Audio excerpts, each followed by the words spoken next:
Hello everyone, welcome back to my YouTube channel. இன்றைக்கி நம்ம வீடியோவில் வெஜிடபிள் பிரியாணி எப்படி செய்யலாம்னு பார்க்கலாம்.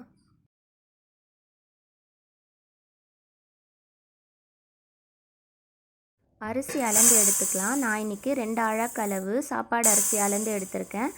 எப்போவுமே பாஸ்மதி ரைஸில் செய்கிறத விட நம்ம நார்மல் சாப்பாடு அரிசியில் செய்யும்போது வெஜிடபிள் பிரியாணி சாப்பிட்றதுக்கு ரொம்பவே டேஸ்ட்டாக இருக்கும். அரிசியை நல்லா ஒரு 3 வாட்டி வாஷ் பண்ணிவிட்டு ஒரு மணி நேரத்துக்கு தண்ணி ஊற்றி ஊற வச்சுருங்க.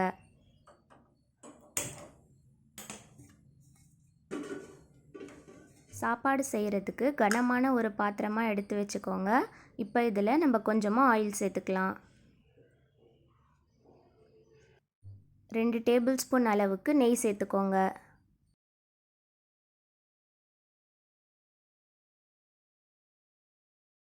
எண்ணெய் நல்லா சூடானதும் சின்ன சைஸில் ஒரு 4-5 பட்டை, 5-6 கிராம்பு, ஒரு 4 ஏலக்காய் சேர்த்து நல்லா பொரிய விடுங்க. இப்போ இதில் ஆனியன் சேர்க்கலாம். பெரிய சைஸில் ஒரு 4 வெங்காயத்தை இந்த மாதிரி நல்லா தின்னாக ஸ்லைஸ் பண்ணி சேர்த்துக்கோங்க.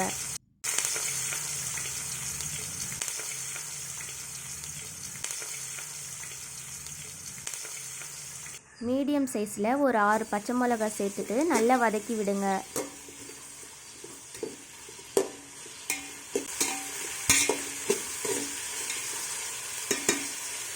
கொஞ்சமாக கல்லுப்பு சேர்த்துக்கோங்க. சேர்த்துட்டு வெங்காயத்தை நல்லா வதக்கி விடுங்க. உப்பு சேர்த்து வதக்கும் போது வெங்காயம் சீக்கிரமாக வதங்கும்.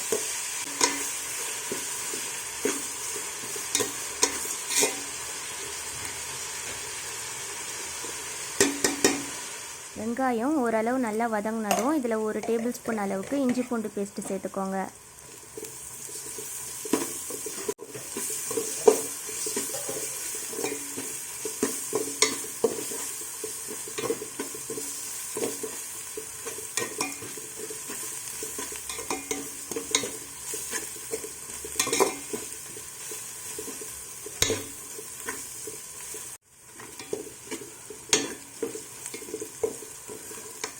இந்த அளவுக்கு வெங்காயம் நல்லா வதங்கணும். இப்போ இதில் நம்ம தக்காளி சேர்க்கலாம்.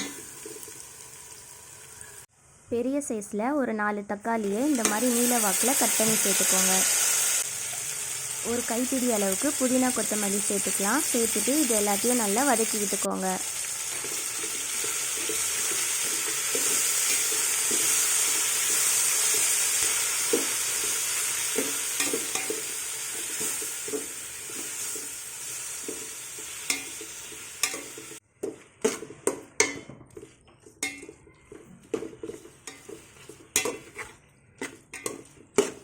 புதினா கொத்தமல்லி நல்லா வதங்கிருச்சு. இப்போ இதில் நம்ம வெஜிடபிள் சேர்த்துக்கலாம். 1/4 கப் அளவுக்கு பீன்ஸ் சேர்த்துக்கோங்க. 1/2 கப் அளவுக்கு கேரட், 3/4 கப் அளவுக்கு உருளைக்கிழங்கு, 3/4 கப் அளவுக்கு பச்சை பட்டாணி எல்லாத்தையும் சேர்த்துட்டு நல்லா கலந்து விட்டுக்கலாம்.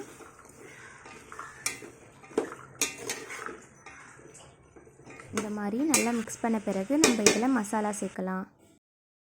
1/4 ஸ்பூன் மஞ்சள் தூள், 1 spoon Kashmiri red chilli, 1/2 spoon மிளகாய்த்தூள் மசாலா சேர்த்துட்டு எல்லாத்தையும் நல்லா மிக்ஸ் பண்ணி விடுங்க.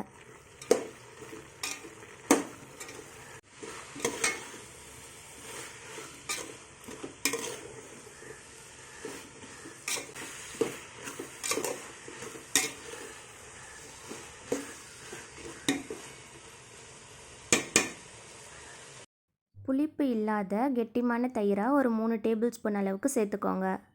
இப்போ இது எல்லாத்தையும் நல்லா மிக்ஸ் பண்ணி விட்டுக்கலாம். ஒரு 2-3 நிமிஷத்துக்கு எல்லாத்தையும் நல்லா வதக்கி விட்டுக்கோங்க.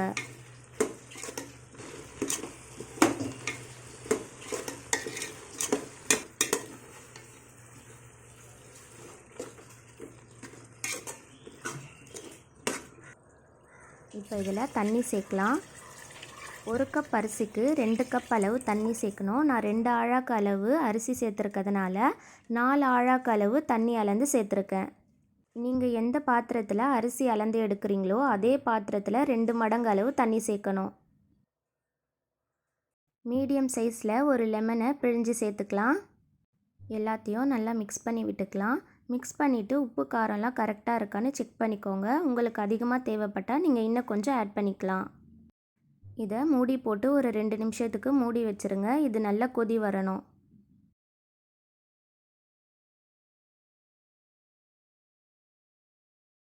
இந்த மாதிரி நல்லா கொதி வந்த பிறகு நம்ம இதில் ஊற வச்சிருக்க அரிசியை சேர்த்துக்கலாம்.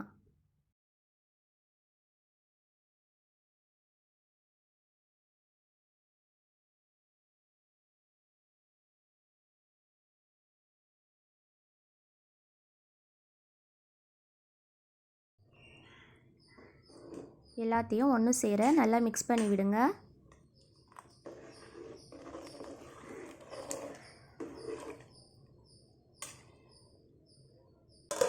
இப்போ இதை மூடி வச்சிடலாம். ஒரு 15 நிமிஷத்துக்கு மீடியம் சிம்மில் வச்சு வேக வச்சுக்கோங்க.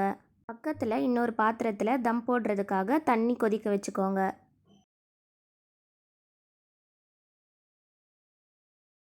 15 நிமிஷம் ஆயிடுச்சு. இப்போ திறந்து பார்க்கலாம்.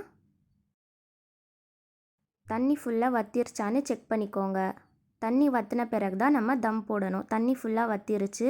இப்போ நம்ம இதை தம் போட்டுடலாம்.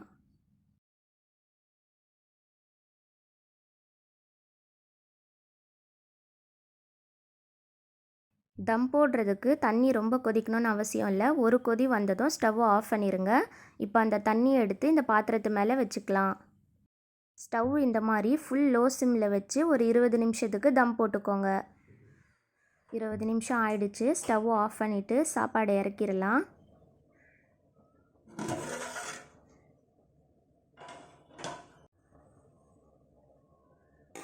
எப்போவுமே சாப்பாடை இந்த மாதிரி அடியிலேருந்து எடுத்து இந்த மாதிரி தான் மிக்ஸ் பண்ணணும். அப்போ தான் சாப்பாடு உதிரி உதிரியாக இருக்கும்.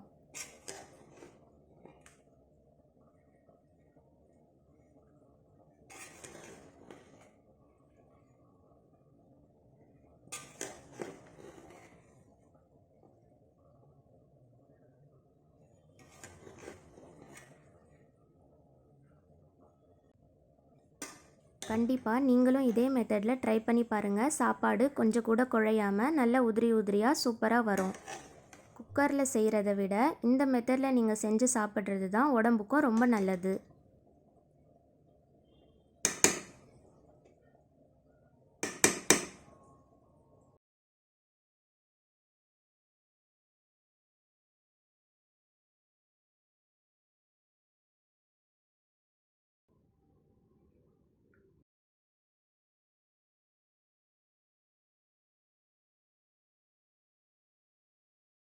இந்த வீடியோ உங்களுக்கு யூஸ்ஃபுல்லாக இருந்தால் லைக் பண்ணுங்கள், ஷேர் பண்ணுங்கள். மறக்காமல் என்னோட சேனலை சப்ஸ்கிரைப் பண்ணிக்கோங்க.